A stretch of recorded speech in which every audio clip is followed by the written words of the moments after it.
Deathstroke #2, written by Kyle Higgins, art by Joe Bennett. Last issue we left off with Deathstroke killing the team that he just worked with, saying that he has a perception issue, an image issue, and they need to work to change that. He's talking to his buddy Christoph, or his partner Christoph, I should say. And this issue will be super duper fast because it is nothing but one extended fight scene. Like, honestly, it's already, by this point, just how long I've talked about it, I was already on page 7. It's so fast. Also, it's called The Carpocalypse. So, that's just the name of the issue. I love it. There's this bar. Dude shows up with a briefcase. He walks into the back room, where I guess is just a thing for hitmen to hang out in, or like superhero villains. I don't know. It's a bit confusing.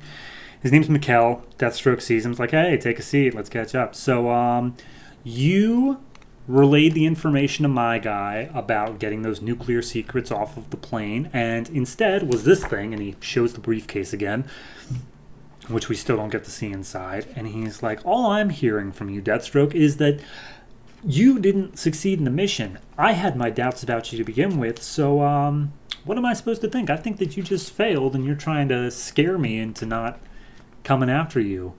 And he's like, cool.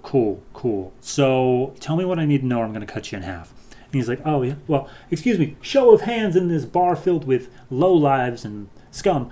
Who here did I hire to kill Deathstroke if he tried to do anything to me? And everybody stands up, and Deathstroke's like, that's it. And then it's just fight scene. He kills everybody, every single person in here. Mikkel manages to make his way out screaming. He runs out to his car, tells the driver to start the car, get to the airport. Deathstroke apparently predicted this, sets a bomb off that just flips over Mikkel's car. He gets out, makes a phone call, tells like, hey, I will pay whatever. It's not clear as to who it's who, but he's like, do you not understand? He's going to kill me. Send anyone and everyone you can. I will pay whatever they want. Another bomb goes off. Mikkel just barely survives.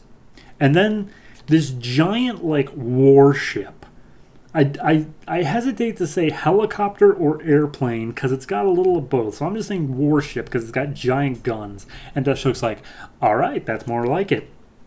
Fires off shots, killing a couple civilians, mind you. Some dudes on bikes show up and start coming after Deathstroke. He cuts off both their heads.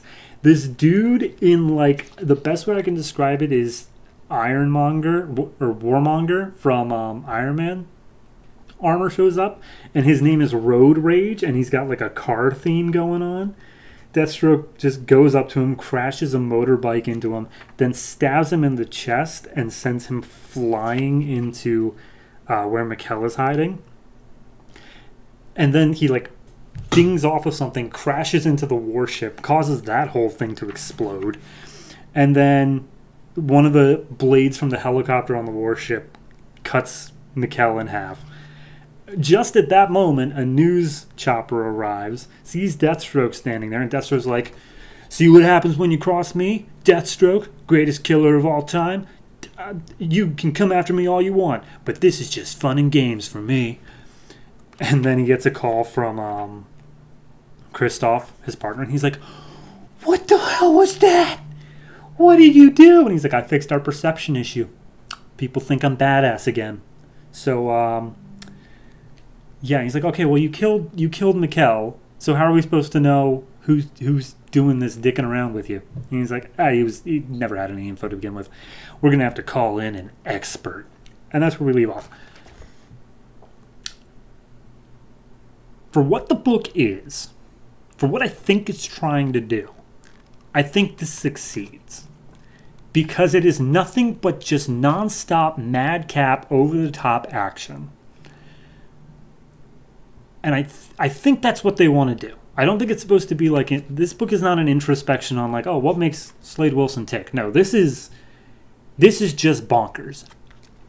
But like I said, it was such a fast read, like, and it was just everything. There's an explosion literally on every page. That should honestly just the quote across the top. There is an explosion on every page. If that's what you like, I don't think you're going to dislike this at all. Me personally, I think the art style's fine. I followed everything clearly enough, which is kind of hard for some madcap fight scenes to keep everything clear. There was one dude in the Hitman Lounge who's literally like, he's a full exoskeleton, but you see he's got a clear brain in a jar, and his jar is smashed and he's clearly dead. But I really wanted to know more about him. Maybe that's just me. I'm just trying to pad out time, honestly. No, it's fine. It's a fine read. I'm